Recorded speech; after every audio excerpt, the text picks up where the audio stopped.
Okay, Assalamualaikum warahmatullahi wabarakatuh dan salam sejahtera. Okay, apa khabar semua? Hari ini bersama Cikgu Zahir akan belajar tentang sejarah tahun 5. Okay, tajuk hari ini adalah tentang institusi Raja Payung Negara. Kita belajar tentang institusi raja. Okay, nampak gambar yang pertama ni.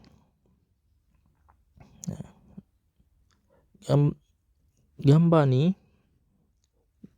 tentang gambar Raja-Raja Melayu bersama pembesar Melayu dan pegawai British di persidangan Raja-Raja Melayu Durbar yang pertama di Kuala Kangsar pada tahun 1897. Okey. Kuala Kangsar di mana? Kuala Kangsar di Perak. Kuala Kangsar di Perak. Okey.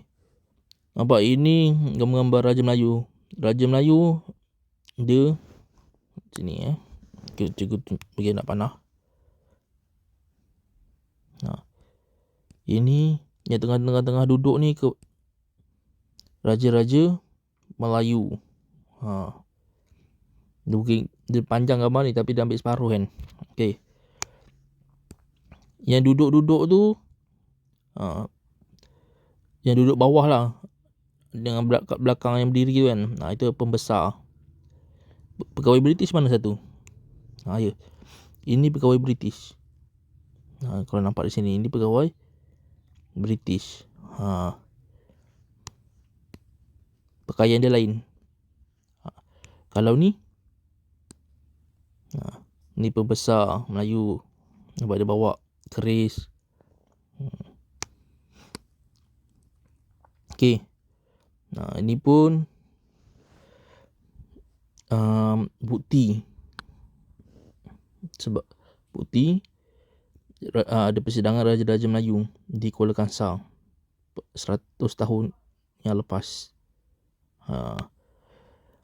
Okey. Ni gambar kedua dia. Separuh lagi. Ada lagi gambar dia.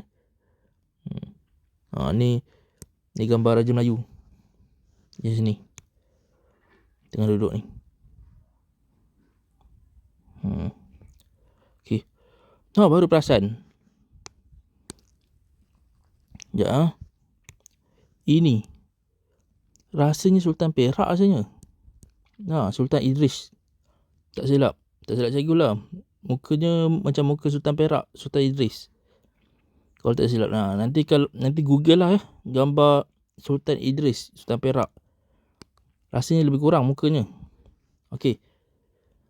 Kalau betul maksudnya memang dia terlibat dalam persidangan Raja-Raja Melayu yang pertama di Kuala Kangsar. Okey. Kita pergi muka surat seterusnya. Okey. Ini tentang penerangan Raja Berdaulat, tonggak kerajaan.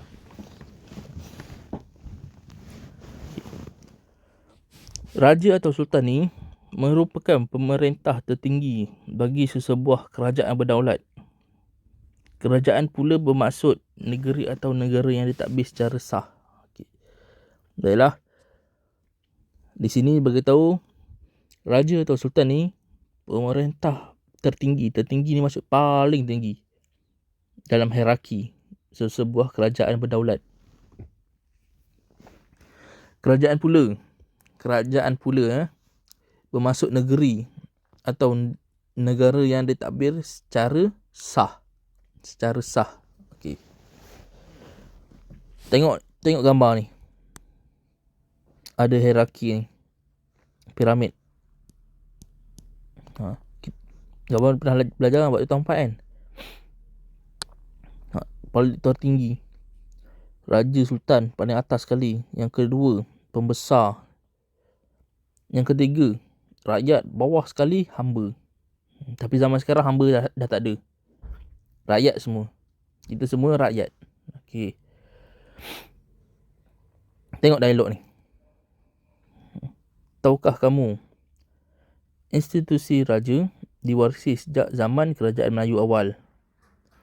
Kedudukan raja terletak pada hierarki teratas dalam sistem pemerintahan kerajaan Melayu awal pada masa dahulu. Raja atau sultan ialah ketua negeri yang mentadbir rakyat dan kerajaan baginda. Okey. Nampak dia bagi tahu. Institusi raja ni dah lama lagi waktu zaman kerajaan Melayu awal. Zaman kerajaan Melayu awal tu waktu bila? Ya. Zaman kerajaan Melayu awal ni waktu pengaruh Hindu-Buddha kuat lagi. Kerajaan Melayu Melaka lain ya. Melayu Melaka waktu tu dah masuk Islam. Kerajaan Melayu awal waktu tu pengaruh Hindu-Buddha masih kuat lagi. Okay, kedudukan raja ni pada teratas sekali dalam sistem pemerintahan. Pembesar di bawah ya. Raja tu sultan ni ketua negeri. Dalam negeri tu, dulu waktu kerajaan Melayu awal tu tak ada negara. Dia masih dalam pentadbiran negeri lagi. Dia kecil. Waktu tu rakyat ikut perintah sultan raja. Okay, tengok murid yang tanya. Cikgu, betul ke raja ni menggunakan gelaran sultan selepas kedatangan agama Islam? Cikgu cakap, betul Syima. Hampir semua raja Melayu menggunakan gelaran sultan. Okay, kenapa? Raja ni, perkataan raja ni sebenarnya daripada bahasa Sanskrit. Waktu tu zaman pengaruh Hindu-Buddha. Tu dipanggil raja. Bila dah masuk Islam, ramai masuk Islam dalam dunia Nusantara ni, Kepulauan Nusantara, itu yang raja-raja ni digelar sultan. Tapi ada je yang masih lagi guna gelaran raja. Tapi tak kisah. Raja ni sebenarnya bahasa Sanskrit, bahasa lama. Sultan ni dia ambil pinjaman dari bahasa Arab rasa, tak silap cikgu. Okay. Selepas merdeka, institusi raja terus diwarisi dan menjadi identiti negara. Kita perlu menghormati dan menghargai institusi raja sebagai warisan negara. Selepas merdeka, sampai sekarang institusi raja masih kekal sehingga kini. Kat dalam dunia ni, Malaysia yang ada pemerintah sultan raja di setiap negeri. Okay, dalam satu negara Malaysia tu satu negara. Dalam negara ada negeri. Setiap negeri ada sultan ataupun raja dengan ketua menteri. Bagi yang tiada sultan lah. Nampak unik yang Malaysia kan. Negara lain mana ada. Negara lain raja tu satu negara je. Kalau kita negara yang paling tinggi yang di Pertuan Agong, ketua negara. Okay, bawah negara negeri. Yang negeri ni, yang mentadbir negeri ni sultan ataupun raja. Bagi yang tiada sultan, macam Sabah Sarawak, ketua menteri. Negeri Sembilan, Yam Tuan Besar. Yam, YAM, Yam Tuan Besar. Okay. Ingat ya, ketua negara yang di Pertuan Agong. Ketua negeri ada pemerintah yang paling tinggi dalam negeri, sultan, raja ataupun ketua menteri dan Yam Tuan Besar di negeri Sembilan. Okey. Ingat ya. Kalau ketua kerajaan, ketua kerajaan Perdana Menteri. Perdana Menteri bukan ketua negara. Perdana Menteri ni ketua kerajaan. Ketua negara yang di Pertuan Agong, ingat beza. Yang di Pertuan Agong ketua negara. Perdana Menteri ketua pentadbiran kerajaan. Boleh ya. Okey, tengok seterusnya. Ini cikgu cakap je ni. Gelaran sultan. Okey. Ada 9 buah negeri kat Malaysia ni mengamalkan institusi raja. Setiap negeri ni lain-lain gelaran dia, macam cikgu cakap tadi. Okey, tengok dari atas. Tengok dari atas ni. Perlis. Perlis ni guna raja. Okay. Kedah. Kedah guna gelaran Sultan Kedah. Kelantan, Sultan Kelantan. Perak, Sultan Perak. Terengganu, Sultan. Pahang, Sultan. Selangor, Sultan. Yang di-Pertuan Besar ataupun Yang Tuan Besar Negeri Sembilan. Johor, Sultan. Okey. Okey, macam mana yang ni Pulau Pinang, Melaka, Sarawak dan Sabah yang tak ada raja? Okey. Diorang ni sebagai ketua negeri, yang di-Pertua Negeri. Diorang ni dilantik oleh Yang di-Pertuan Agong. Okey, siapa yang di-Pertuan Agong sekarang kita ni? Sultan Abdullah. Okey, Sultan Pahang sekarang ni. Daripada dia naik Yang di-Pertuan Agong. Okey. Kalau Sultan Perak, siapa nama Sultan Perak kita? Tak nama panjang tak apa sebab panjang namanya. Okey. Sultan Nazrin, ya. Sultan Nazrin Muizzuddin Shah. Ingat Sultan Nazrin Muizzuddin Shah. Itu Sultan Perak kita. Ingat semua? Okey. Sebab kalau tak ada sultan ni, hilanglah Melayu.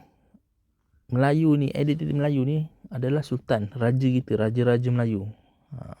Satu. Yang kedua adalah bahasa Melayu kita.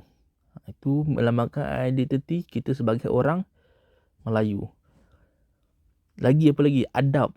Adab nenek moyang kita tu melambangkan identiti kita sebagai seorang orang Melayu. Tak kisahlah kalau kita pergi ke luar negara, kita berbahasa Melayu, itu ada identiti kita, jati diri kita. Jangan lupa.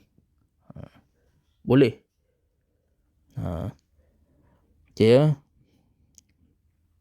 Okay, tengok ni tahukah anda bawah ni. Okay, macam cikgu cakap tadi, Pulau Pinang, Melaka, Sarawak dan Sabah tak ada institusi raja. Yang di-Pertuan Negeri dilantik sebagai ketua negeri Yang di-Pertuan Agong. Okay. Yang kedua, Kuala Lumpur, Putrajaya dan Labuan diketuai oleh Yang di-Pertuan Agong. Yang Pertuan Agong ketuai tadbiran Kuala Lumpur, Putrajaya dan Labuan, ya. Okay. Di Negeri Sembilan, rajanya digelar sebagai Yang di-Pertuan Besar. Perlis pula raja. Sampai gini ya gelaran tu. Okay, boleh faham? Okay. Kalau boleh faham, cikgu nak kamu buat nota, boleh? Buat nota tu guna buku nota sejarah. Yang pertama, kamu buat ini, Raja Berdaulat Tonggak Kerajaan. Okay, dengan maksud dia sekali. Boleh ya? Yang kedua, gelaran. Gelaran. Kamu buat tajuk Payung Negeriku. Okay. Gelaran Payung Negeriku. Yang pertama tulis Perlis. Okay, Perlis, Sempang, Raja. Kedah, Sempang, Sultan. Macam tu boleh? Boleh tak? Yang Negeri Sembilan, Sempang, Yang di-Pertuan Besar. Boleh ya? Okay. Kalau boleh, cikgu akhiri pengajaran hari ini. Dan terima kasih. Assalamualaikum semua. Jumpa lagi.